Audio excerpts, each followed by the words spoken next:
Champions, good news. When you call, the Lord will hear and deliver you. Matthew 8:28-34.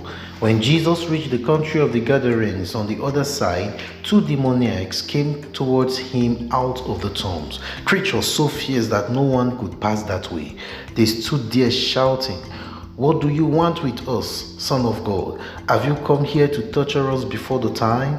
Now, some distance away, there was a large herd of pigs feeding, and the devils pleaded with Jesus, "If you cast us out, send us into the herd of pigs." And he said to them, "Go." And they came out and made for the pigs. And at that, the whole herd charged down the cliff into the lake and perished in the water.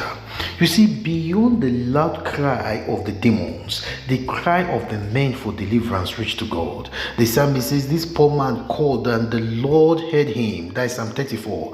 Even the plea of the demons, Christ heard it. In Genesis 21, it was Sarah who took a stand against Abraham, and God sided with her because she was in the purpose of God. In the same 21, a teenager, a young boy was crying towards death, and God heard his cry and delivered him.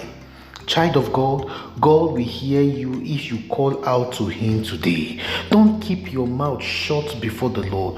Call out to him for help today. Psalm 34 says, "Those who seek the Lord shall lack no blessing."